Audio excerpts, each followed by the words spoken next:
André, 25, was spending a quiet night in his modest apartment. Like many, he logged onto Omegle looking for a bit of entertainment or a simple chat. But that night, he was gripped by a deadly boredom and a kind of grim curiosity.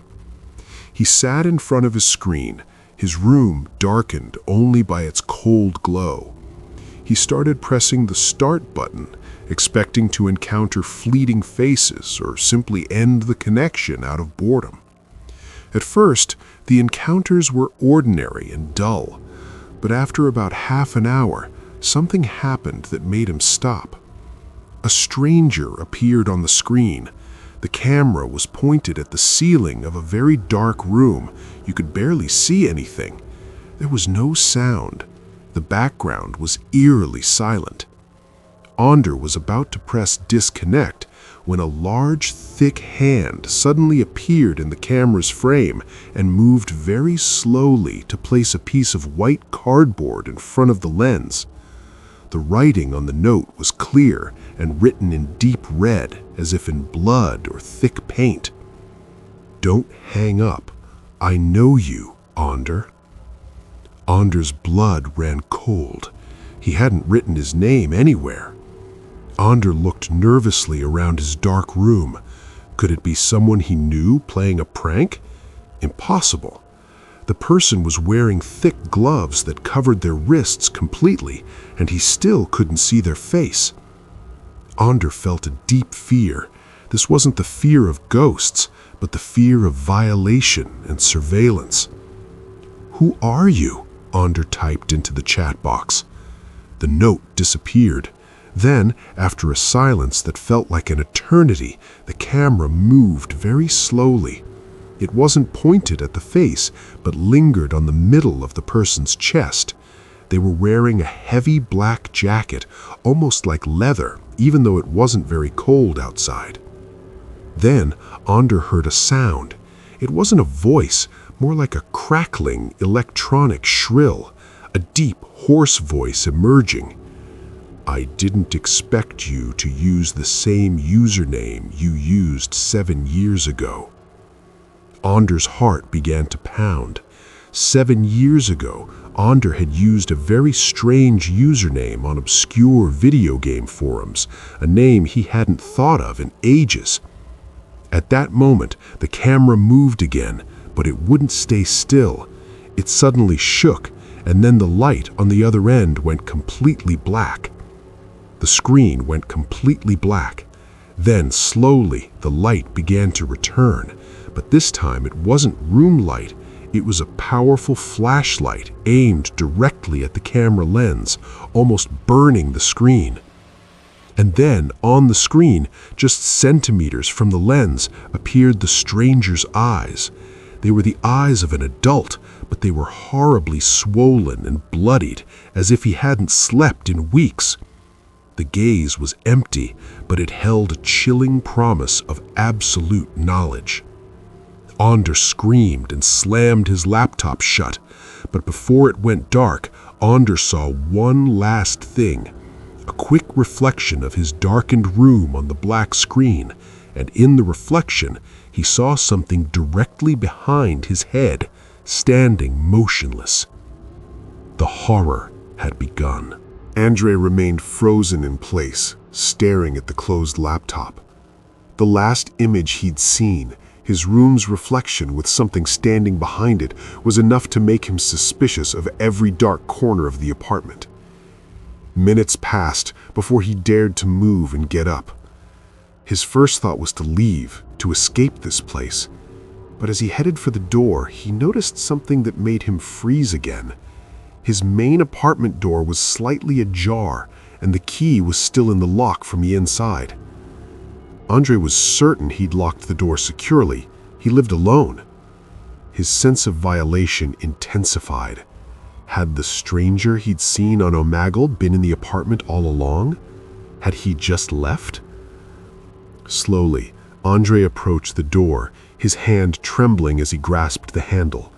He pushed it open gently. The hallway outside was quiet and dark. He saw and heard nothing.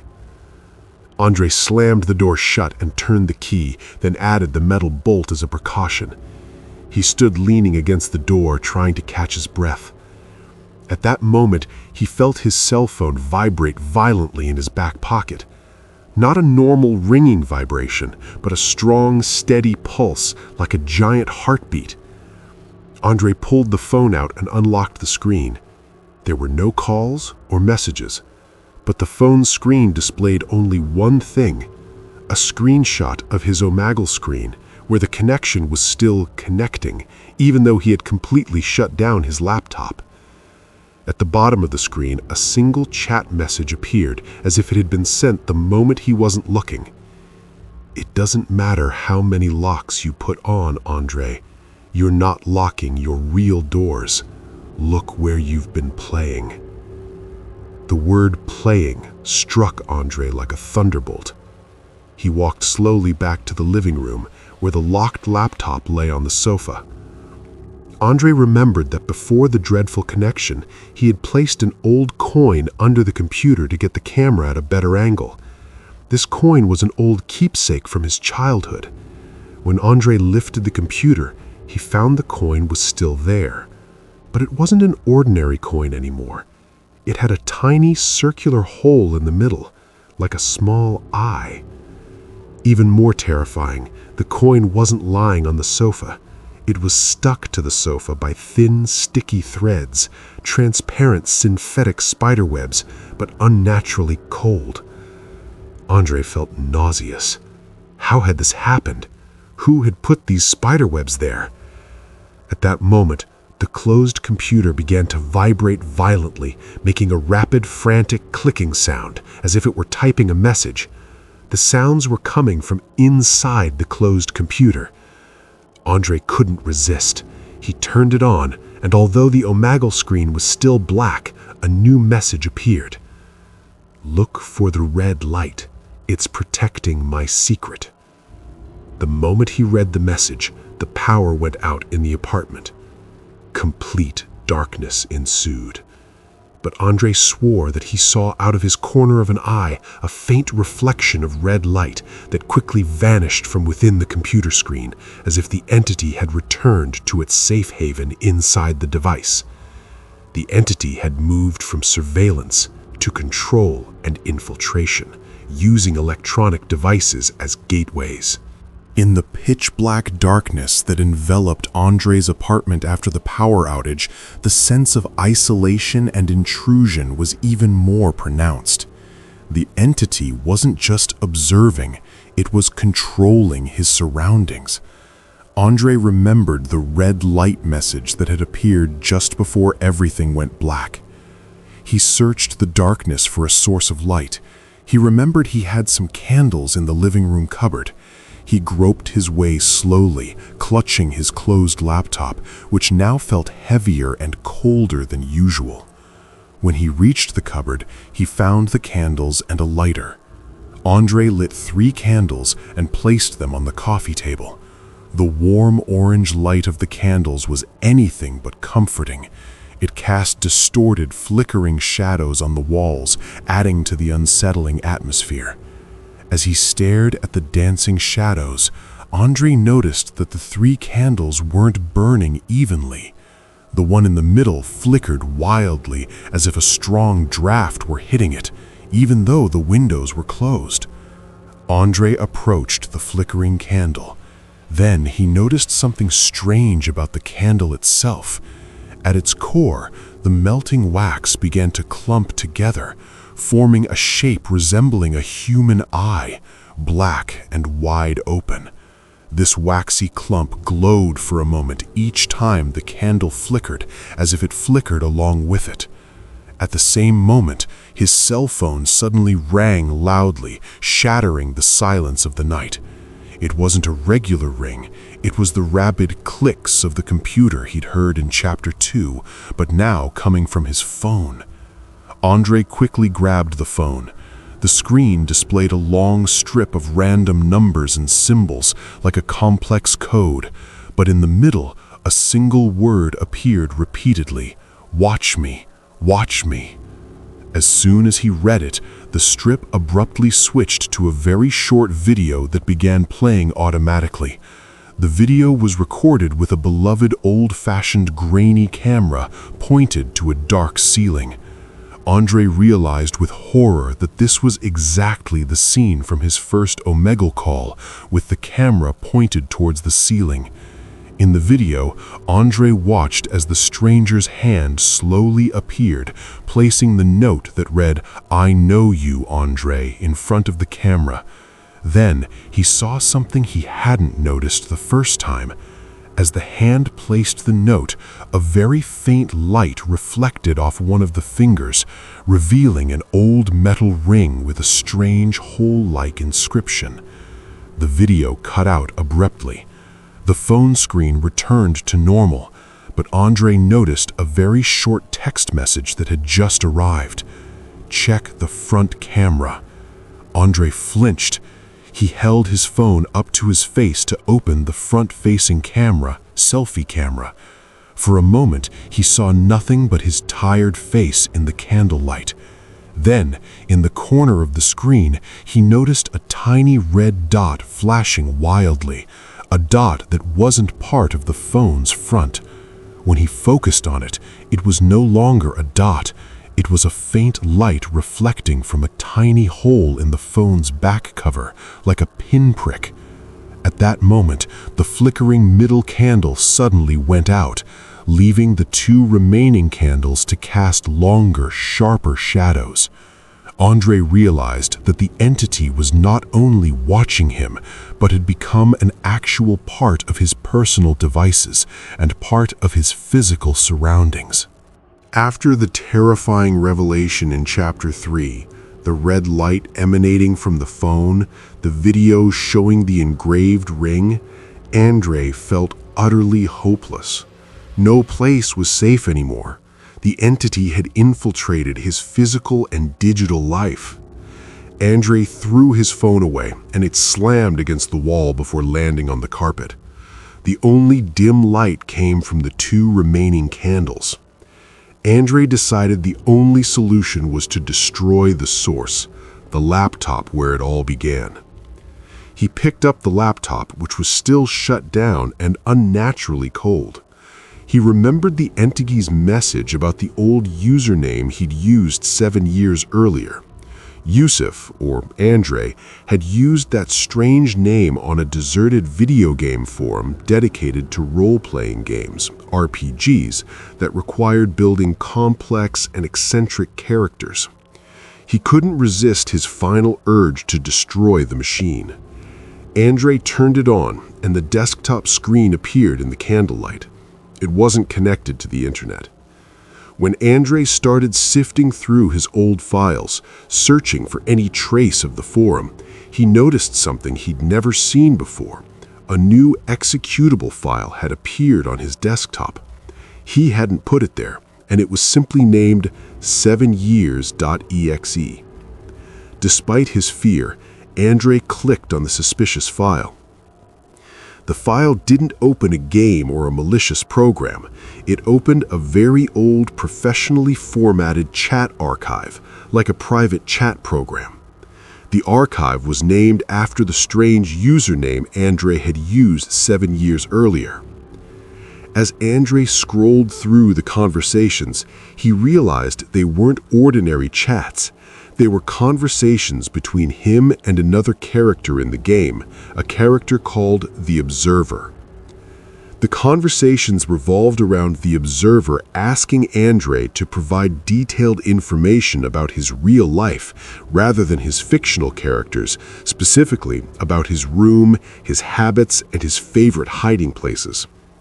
André had thought it was just game depth. André was shocked. He had provided all these details himself 7 years ago, but had completely forgotten them. Then he reached the last conversation in the archive. It was written in red ink and was different from the rest. Observer: thank you, André. Now your character in the game is real. All the details you provided are now mine. I'll see you when you turn on your camera. The screen went unresponsive. André couldn't close the archive. At that moment, André felt a sudden movement in his fingertips on the keyboard. He looked down at his hand. One of his fingers had moved, not by his own will, and had begun typing automatically into the computer's search bar. André watched with his eyes wide open as his fingers typed without his control. "Where did you put the star?" André realized that the entity not only possessed his memories, but could also control parts of his body through the devices connected to it. André had become a puppet controlled remotely by the entity, forced to search for something missing belonging to Observer.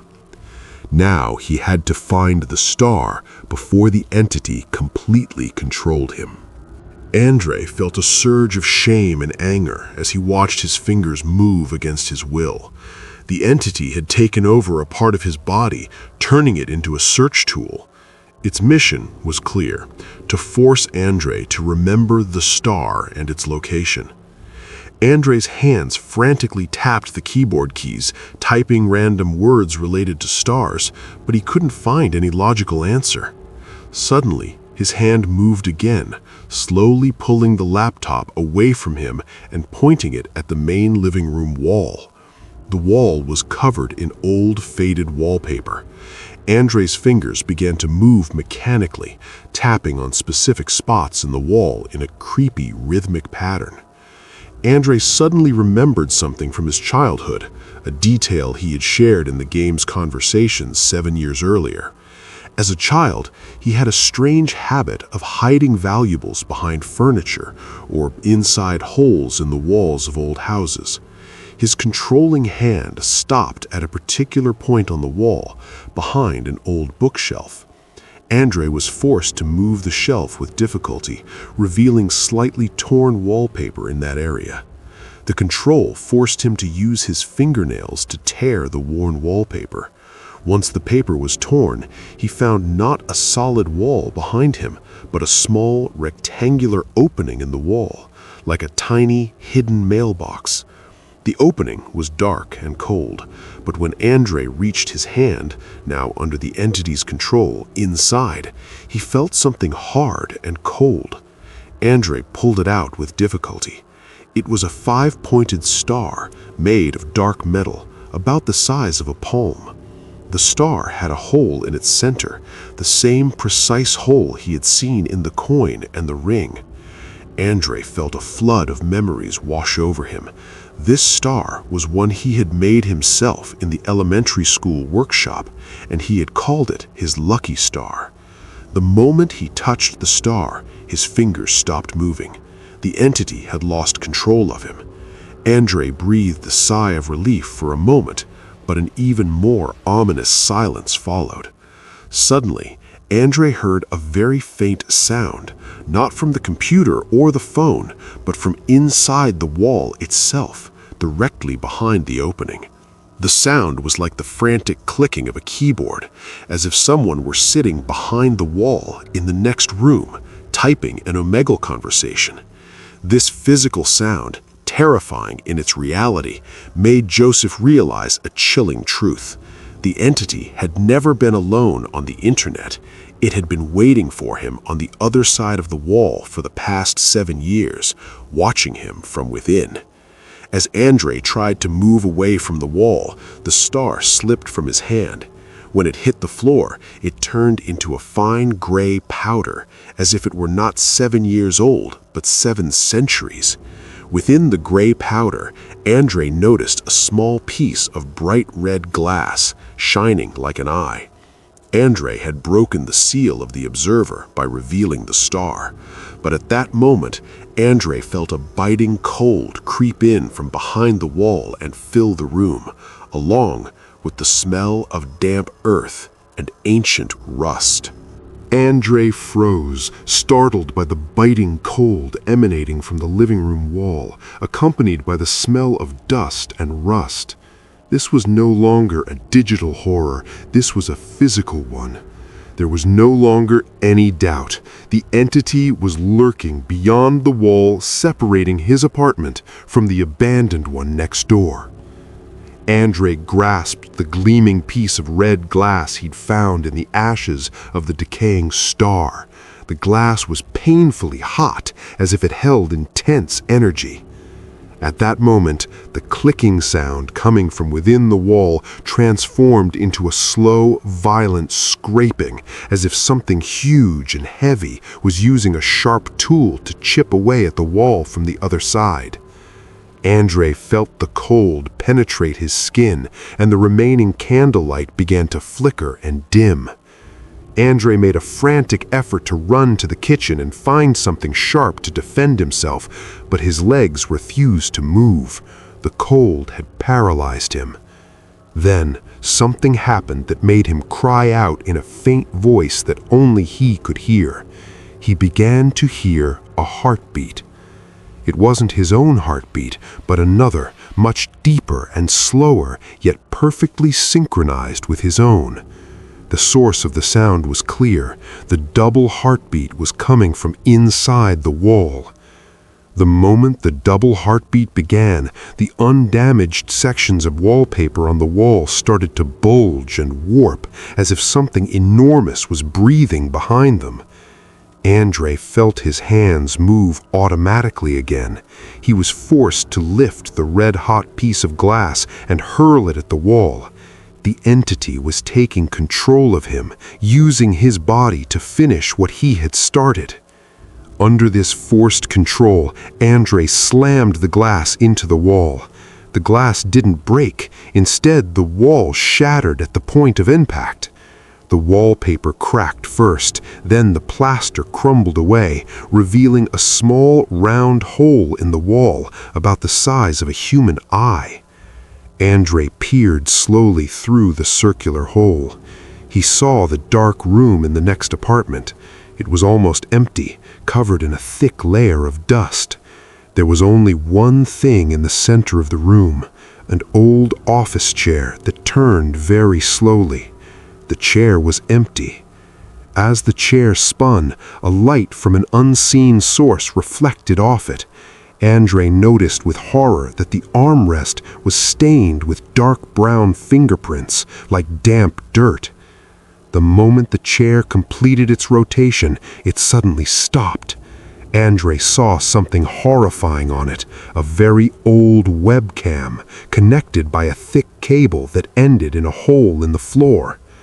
At that moment, the old camera flashed once with a sharp, eye-damaging red light. The red light went out, and a terrifying reflection began to appear in the camera's lens, a distorted reflection of André's own face, grinning maniacally, wearing a thick black glove. André realized the horrifying truth. The entity was never another person, but a part of him, a role-playing persona he had forgotten, which had used his physical location and old conversations to create a trap of physical and psychological terror. Seeing his distorted face and black mask reflected in the old webcam through the hole in the wall, André collapsed to the cold floor. The double pulse stopped, and the scraping sound ceased. There was an eerie silence, but this time it wasn't the silence of relief. It was the silence of the end. André looked again at the circular hole in the wall. The red lights were gone. The apartment next door was completely dark again, but he knew what lay beyond the wall. André rushed to his apartment door. He nervously unlocked the locks and bolts and stepped out into the hallway. The hallway was dark, but he remembered the apartment next door. It was number 404, a number that hadn't been occupied for years. André ran to the door of apartment 404. To his surprise, it wasn't locked. It was slightly ajar, just like he'd found his own door in Chapter 2. André pushed past it and rushed inside. The apartment was empty, covered in a thick layer of accumulated dust, and the air was thick with cold dampness. But what he saw in the living room shattered the last vestiges of his sanity. The room wasn't completely empty. It was an exact replica of André's living room. Another laptop lay on a sofa covered with a throw. On the coffee table, 3 candles lay unlit, and in the center of one, a wax eye had hardened. Most importantly, in the wall separating the 2 apartments, there was a hole identical to the one André had made in his own, but this time facing apartment 404. André realized that the observer wasn't watching his apartment from 404. He was watching his parallel apartment. The other was living a mirror image of André's life, using it as a base of operations. André walked over to the chair he'd seen rotating in the camera's reflection. There was no old-fashioned webcam plugged into the floor, but he did find something else, an old leather-bound book resting on the chair's seat. André opened the book. The first few pages were handwritten notes recording every detail he'd given the observer in the role-playing game 7 years ago. But the last few pages were far more terrifying. They contained a diary entry written in dark red ink detailing everything André had experienced in the past 3 days. A strange encounter on Omegle. Changing username, old name, good reminder. I should unlock the door and leave my key inside to force him to come back. I'll use his flashlight to fool his reflection. The star now will force him to remember the rules.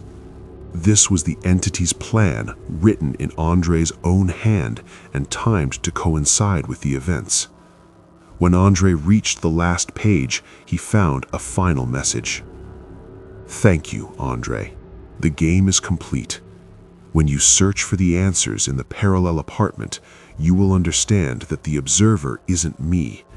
The observer is the void you let in when you were so alone and lost 7 years ago.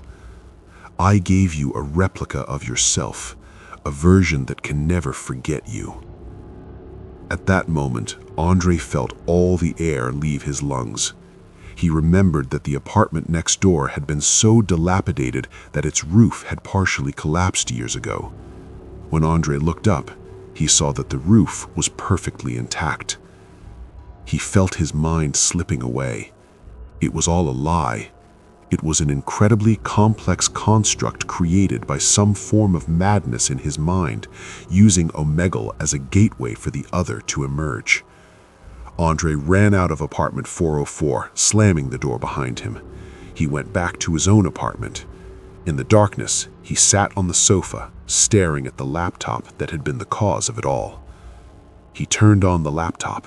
The screen was black, but in the middle, the Omegle icon appeared, and below it, a recent chat message floating in the black void.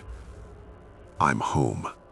André sat in front of the open computer in the dark, staring at the message, I'm home, floating across the black screen. He no longer felt physical fear. He felt utter emptiness. All that had happened wasn't a chase from the outside world, but a frenzied manifestation of a 7-year-old's psychological scar. Suddenly, the black screen began to flicker faintly. Then the full Omegle interface appeared, as if the connection had never been severed. On the opposite screen, a still image appeared, the dark ceiling, the scene where it all began. But this time there was no hand or paper.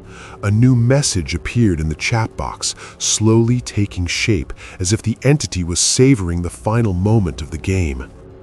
Thanks for the star, André. You helped me remember how to get out of the wall and the parallel room. Now I am you, and you have become emptiness. André felt a sudden scorching cold, but it wasn't coming from the wall. It felt as if it were emanating from his very bones, freezing his blood. André looked around the room. There were no candles, no signs of destruction. Everything was normal and calm, except for one thing. His fingers were still covered in the dark brown dust he'd touched when he'd pulled the star from the parallel wall. André raised his dusty hand and held it up to his reflection in the window pane. He saw his pale face, then noticed something horrifying. On his neck, there were strange marks, 4 pale, dried-out red vertical lines like tiny fingerprints pressed hard, a reminder of the entity's handprints. André realized the entity had never left. It had simply withdrawn into his body, taking over completely. All the physical events, from the door opening to the wall hitting it, had been forced hallucinations, compelled by his possessed madness. At that moment, the black screen began to flicker, moving. Then the camera began to rotate very slowly, not on the ceiling of the next room, but to reveal a figure sitting in a chair in front of a laptop. That figure was André. But this André looked different. His hair was wet, his eyes were wide open and staring, and he wore a thick black glove on his right hand. His other hand was pressing the start button on the screen. The real André, frozen in horror, watched his own self, now the entity, connect to a new Omegle network.